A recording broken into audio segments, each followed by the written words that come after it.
Love to be here. I picked up a review. This gentleman from out west, a reviewer, said, "What a surprise it is to find amid so many writers who can't write, an actress who can." That was about the Red Raven. Yes, well, you see, it's really not very astonishing. As an actor, if you've been at it long enough, and I have, you have a feeling for the phrase, a feeling for the apt word, and you also know why you don't get a laugh, because it isn't well pointed, you understand? Or an entrance isn't well enough built up, so you have some training. So you translate that phrasing into your writing. Of course. Change, Lobsters, and Dance was your autobiography. That's right. And then The Red Raven, a novel, and now another novel. That was difficult. Yes, you say that was difficult.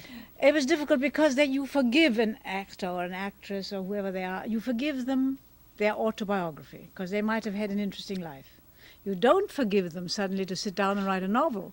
You say, how come? How dare she? But you've been writing. You wrote when you were 18. That's right. Now, you weren't happy with that writing then. Of course not. But you've No. always loved this. I've always wanted to be a writer. I've always wanted to be a painter. And look, here I am an actress. So it all comes together. But it is not foreign to me to invent a story, to spin a story. And, of course, as you know, with my distinguished colleagues Tolstoy or whoever it is in common, you don't ever really invent. You steal. You see, this story now... Sophie, yes. My current book is called in English, what is it called? Time for to Embracing, because I wrote it first in German. Was the story of my best friend who was much older than I am. I always have older friends, I can learn something. And I always thought while she was alive, I must write the extraordinary story of that woman, you see. She was extraordinary, a beauty, yet always looking for happiness and never really finding it. And think of her background, a Turkish, an Oriental mother, and a bully of a German father. It was very strange. Anyway, one doesn't invent. You experience, and something sort of assimilates up there like toffee. You know, it sits there, and then when you need it, it comes out. You pull it out. This woman, though, she turned to morphine, didn't she? She had a pretty tragic story. Yes, but so like so many people, you know, having an operation, screaming with pain, being given morphine, and reacting wonderfully to it. I get sick, don't you, when I get morphine? So I could never be an addict, but she became like so many. And then had to get rid of it. But I know how she did it, and that interested me too. You wrote the book in German, and you say you don't ever translate from German to English. No, I do. I mean... You do a rewrite, though, don't you? I do a rewrite, yes. Yes, that's a complicated. Total adaptation, yes. Is that because of the difficulty in translating German to English? No, it is just because I think the Americans are interested, or the English in this case, or the French are interested in different things. See? Ah. And that's why I alter. In Change, Lobsters, and Dance, you wrote about Rex Harrison, your husband. I would love to touch on this briefly, your first husband. You wrote about him in a very kind way, and then he came out with a book, didn't he? Yes. And didn't say such kind things. So. No, hélas. So what did you do then? When you went to the English version? Well, I had to put the record straight, and I really mean straight. I just told the truth. But I think, gave him what is his due, which is that he's a great actor. Okay. You are a great actress. You are about to open the Kennedy Center That's with right. a wonderful new That's piece right. of work, right? Yes, I don't know what to tell you about this. Imagine, I made a vow not to ever tread the stage again, and I broke it. Now, this is the second time I'm breaking it. Last time, 11 years ago with Noel Coward for his last plays in London. And now, I couldn't resist.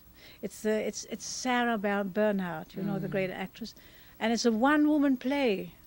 So the only voice you're going to hear is going to be mine. Oh. And it's a centenary of her first visit in America. It is. That's what it's. That's the plot. Then. Yeah. It's not her whole life. Her love affair with America. She loved the Americans, and the Americans loved her. And I personally think that at this very moment, the Americans can do with some loving, don't you think? You said something, though, when you walked into the studio this morning. You said Americans are so friendly. You like it here, don't you? Love it, yes. But you live in Switzerland. Well, I'm an old European. My husband is Swiss, and I live there, but I come here often. And don't forget, I lived here for many years with both my husbands, making films in England, and then for 5 straight years on Broadway. Well, these are great they're parts of my life. I wonder, though, the returning after, now you said 11 years ago, but it's really been 26 years since you actually That's right. really worked Broadway. And take that in, 26 years, so I shall be shaking in my shoes. You look, I must tell you, you look wonderful. Do you have, are you concerned at all about a new audience, Lilli? No. An audience is an audience. You feel, you respond. And if you're good, they respond. If you're bad, they don't. I never give it a thought. It wasn't easy for you when you were growing up in Germany because the fact that you were Jewish, you were not allowed to work there. Correct? Well, when I was growing up, I didn't even know I was Jewish.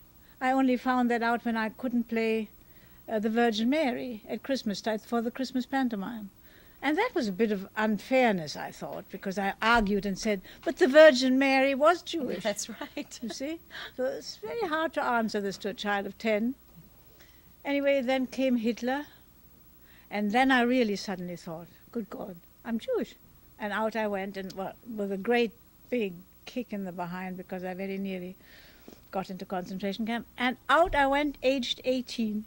And all I can tell you is this, if you have to leave your country, your language, everything, try and be 18. It's the ideal age, because you're young enough to start again in a new country. Don't leave it at a later age. Well, you maybe perhaps were fortunate, but when you went back in 1955, you were very concerned. You thought you were looking over your shoulder all of the time, weren't you? Until somebody said to me, "Don't go with a water diviner through Germany and see where it jumps and says he was a Nazi, he was a collaborator, he was only just a poor man who stayed."